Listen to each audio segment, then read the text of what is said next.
I'm Jatin. I'm the co-founder of eChai Network. We host engaging startup networking meetups in 25 global cities in 15 countries. And we do a lot of those interesting online shows. Spouse Entrepreneurs is one of my most favorite ones. Today we have Swaathi and Karthik, the co-founders of Skcript, who are joining us. Swaathi and Karthik, thank you so much for joining for this particular show. Thank Thank you, you so Jatin. much, Thanks Jatin. for inviting us. First thing first, what is Skcript? Who'll take this up first? Swati can take it up.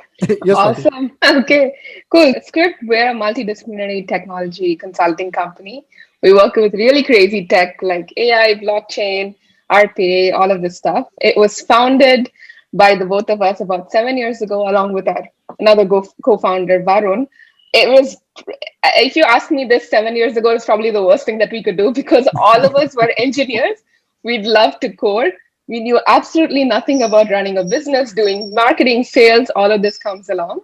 But we knew that we were a great team and we had a shared vision. So that's why we started it. And just to get the timeline right, both of you started a company together, then you got married, or you got married and then started a company together? We started a company together and then we were friends for a long time because you know how it is in South India. And then we eventually got married a couple years later. And what are your roles? Karthik, what do you do at Script? Oh, I'm the CEO, right? So whatever role is not dedicated to somebody else, then I take it up. I have this funny saying that if there is a pipe that's broken in the bathroom, then it's my job to fix it as well. So that's been my role. But on a very high level CEO term, my job is to make sure everybody in the company have enough resources to do the best job in their life. And Swati, what is your role?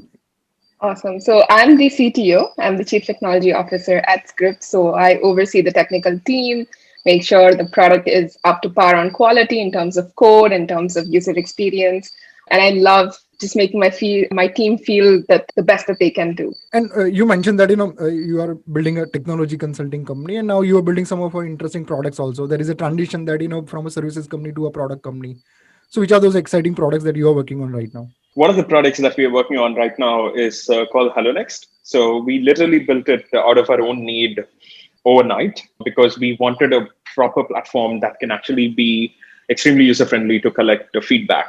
We've always wanted to be a product based company, but we did start it that way. But after a lot of failures, we went into consulting to make sure that we survive and we have enough money to run the company. And we are back to products again. So hopefully we'll stay this way. How do you maintain that balance? That because services will bring in a lot of money revenues, product will take some time. So, at what stage Yes. of that journey you are in? We are in the beginning stage, right? So I mean, we started Hellonext almost a year ago, and we literally started investing heavily on Hellonext after the pandemic hit.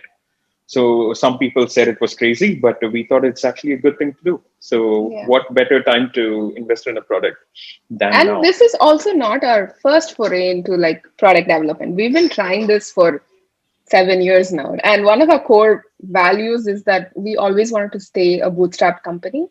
We tried the investment route. It didn't work with us. It didn't work with our personality and the way we wanted to run the company. So we've always stayed bootstrap. And over the past 7 years, we've done so many products. We've done products like Evolver and Whole Fury, so many things. But something along the way, it just didn't click. And then I think it really clicked with Hellonext, right? Because it takes a while for you to understand Yep. how to build a product, how to build a team, and all of these things, how to understand the customer, build stuff for them. And the funny part was that we wanted our other product powers to succeed. And for that, we built Hellonext because we wanted a product to manage feedback from customers. And then overnight, we decided it just clicked for us, saying that Hellonext is what everyone wants because everyone's building products and they want to prioritize, they want to listen to user feedback, they want to figure out what is the next best feature to build. And we realized we were sitting on the treasure without us knowing it itself. Yeah, as it is with pandemics and small businesses, it wasn't a great start to 2020. But this is when we decided it's now or never. It's never a good time to do anything. And we decided to invest both our efforts and our money into Hellonext. And I think it's Yep. been really fruitful now for the past couple of months. And it's a 7 year journey. So, this, entrepreneurship is about making choices. So, both of you can share separate choices. So, in your journey of 7 years, which were those choices you made that put you in a very different trajectory? One by I one, would, Swati, yes. yeah, I would say peace of mind, sleep, all of these were taking, the back seat. These were our choices, but it was a very, I would say it was a very strategic choice because this is what we love doing, and the hustle culture and all of this stuff is definitely a choice. And if you're talking or very relevant to the podcast that we're speaking at, is our relationship also took, I would say, a backseat when it comes to the company and the business and all of this. Yep. So that is covered. Karthik, any other choice that was very significant in the journey of I Script? that pretty much sums it up. We have made along the way. We have actually put people first. So that's been one of the biggest choices that we never give up on. So there are people who joined who are trained architects who build buildings who turned out to be extremely good UX designers at Script. And there are people who joined as a developer and became in these extremely good and very powerful managers in the company. The choice that we make is to give people opportunity to make sure that they grow. And along the way, we have to put people's lives first above everything else. So it's been a journey of giving so much without realizing that we were actually giving. So Yep. that's been the journey. And very premise of this conversation is building a business together with a spouse. So what are your takes on advantages, disadvantages? How do you manage it? Swati? For anyone who's going to do this, please don't. But all jokes aside, no, it is a wonderful journey because I think what everyone looks for in a co-founder is that trust and just basically the kind of intuition that you work together great as a team, and consequently that's what you look for in a life partner as well. So it's basically it's a do or die situation. You go all in, and if it works out, it's fantastic. If it doesn't, you lose both your business and your relationship as well. But I think in our case, it worked out really well. And it's always been great to just talk and support each other. And you're always on the same page, basically, whether it's good news or whether it's bad news, and you need some sort of mental help, you just need a friend to talk to. You just turn around, look at them, and be like, "Hey, dude, this is not working out. Can you help me out?" And it's always there. So Yep. yeah, so it's basically an all in or lose everything situation. What is your one pointer around that?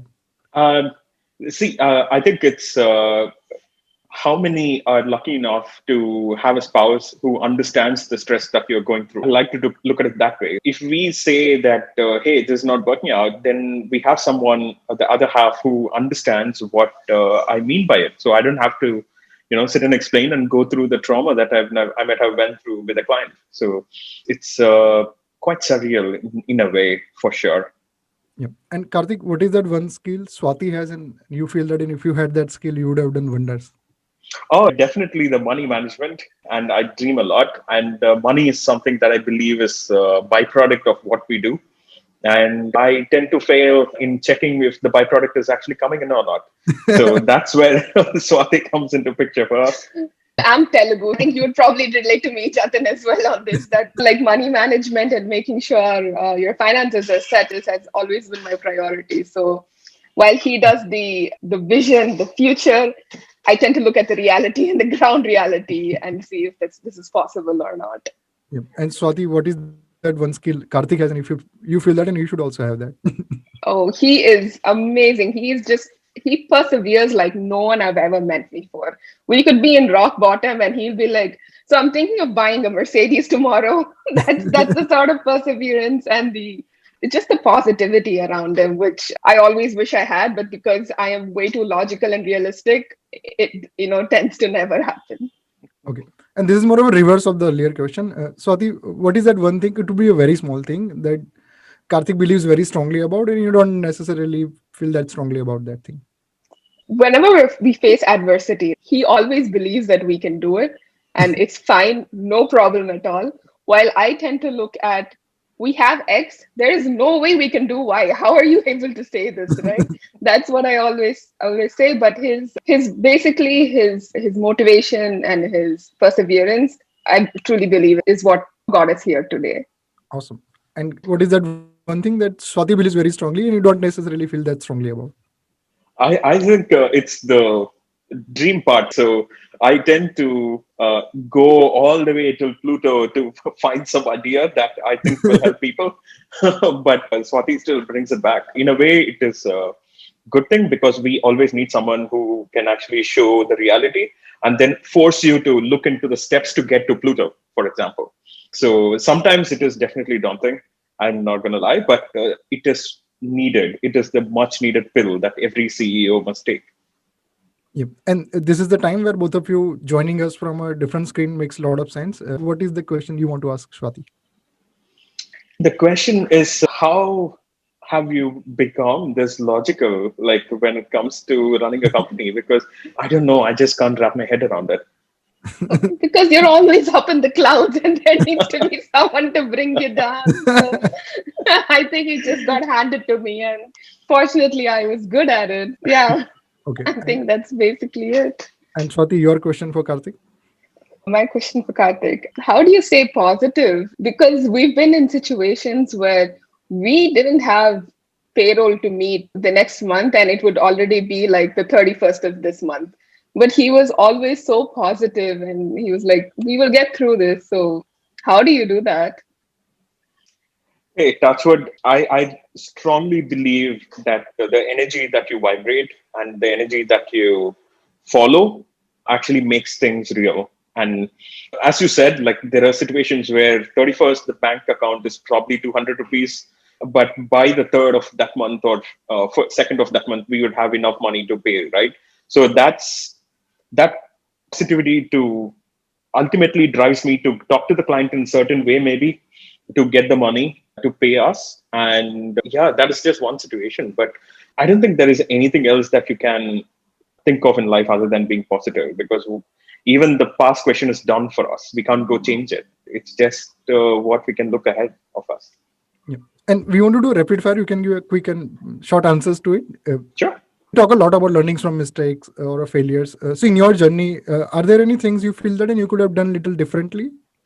Uh, Swati. Yes, Swati. yeah, so differently. No, I think to be really honest, I do not have any regrets in our journey. There have been a lot of times where our anxiety level was so high and like a lot of emotional trauma, all of this. But to be really honest, I wouldn't exchange it for anything because I truly believe this is the learnings that we had, the mistakes that we made, and the way we got out of it is what enabled us to, stay where we are right now, is what gave us the capabilities. So I probably I just pick up an example. I think in 2016, which is about 2 to 3 years after we started the business, things just hit the roof. Things just, it really just blew up in our faces. So we had a couple of employees, and we we were not doing so well. So I wouldn't blame them.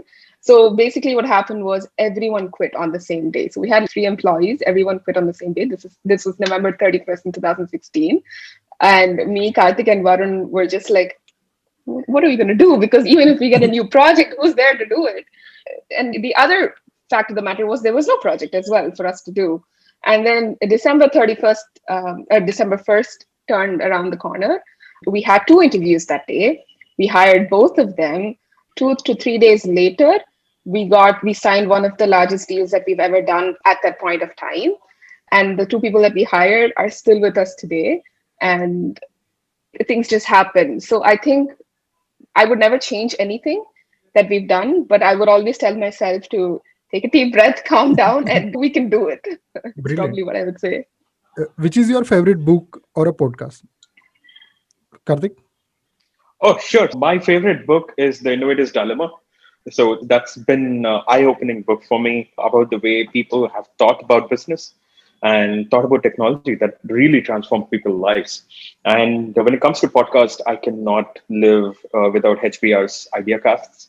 Okay. So they're just deep and insightful, and we apply that every single day in the company as well. Brilliant. Yeah. Swati, your recommendation? Yeah, sure. So I loved NPR's podcast. I think it's just great to listen to when you're driving or like cooking, whatever. It's just it. There's nothing. So my philosophy is that I try to stay away from self-help books and business books because I feel like no matter what you're prepared for, when you face adversity, you will do what intuitively feels. So in my perspective, I'm not saying it's right. I don't feel like I don't feel really the help in reading self-help books, but I love and I love reading fiction books. I take a lot of inspiration from that. And one of the books that I'm really starting to enjoy rereading again is Jaya by Devdutt Patnaik, which is an amazing illustrated version of Mahabharata, which I think everyone needs to read because there's a lot of insights and knowledge that you can just absorb to make good decisions. Because I feel that is probably the best thing that any book or any podcast can equip you with, is when you're facing dilemmas, when you're facing a hardship, is your mind clear enough to make the best possible decision Yep. out there? And there would be a lot of spouse entrepreneurs or aspiring spouse entrepreneurs would be watching this video or reading this conversation. So what is your one line advice to them if they become a spouse entrepreneur that they should do this to get it right? Swati. I think it's going to be hard, but definitely try to keep a very solid line of separation between your business and your personal life, because it definitely tends to get to your head where all of your conversations end up being about the business. And it gets a little bit like frustrating. Is there nothing else to our lives? This is the only thing that we talk about.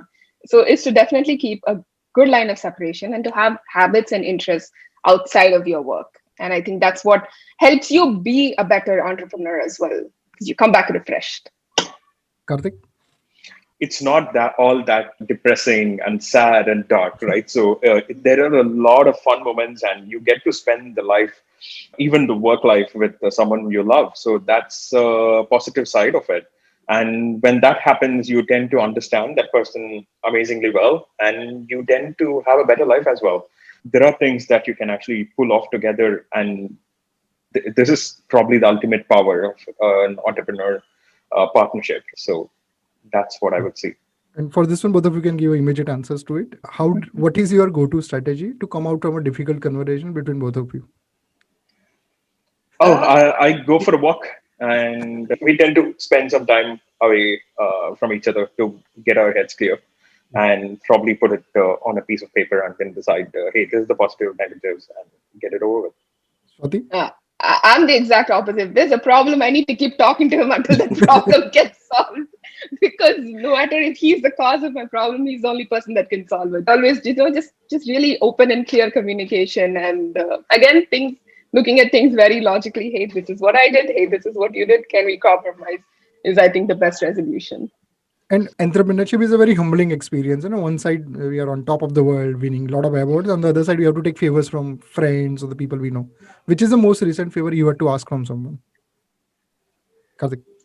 I think it is from my team, because I've asked them whether we can actually push ourselves to sacrifice some of their time in building the product. Sometimes it doesn't happen all the time, but probably once a month, maybe. But that's how I would see it. Okay. Swati? I think so. The way we run this company is that we're a very close knit family, literally. Like, culture is at the center of everything that we do. And our main goal, both Karthik's and mine, is to make sure that the team is happy and like satisfied in all of this. So when something goes wrong, when a person isn't feeling well, like someone in the team, they're not having a good day, or someone's leaving, it tends to affect me a lot, because this is a small company, right? I see them every single day. I know their family, all of this stuff. So when that happens, I really just look to my friends. Just something that completely gives me a new perspective and helps me not look at this too seriously and pretend that this is the only thing that's happening in the world. So definitely just chilling with friends, going out for a nice meal somewhere, talking on the phone for hours together is something that I'm grateful for, and something that I'm happy that I don't have to ask anyone to do it, because my friends are more than happy to spend some time with me. And just adding on to that, which particular activity you enjoy doing the most in your work life? I think planning for a new project or a new feature, our energy levels always match up, and we're always excited to bring out something, right? And both of our personalities complement each other.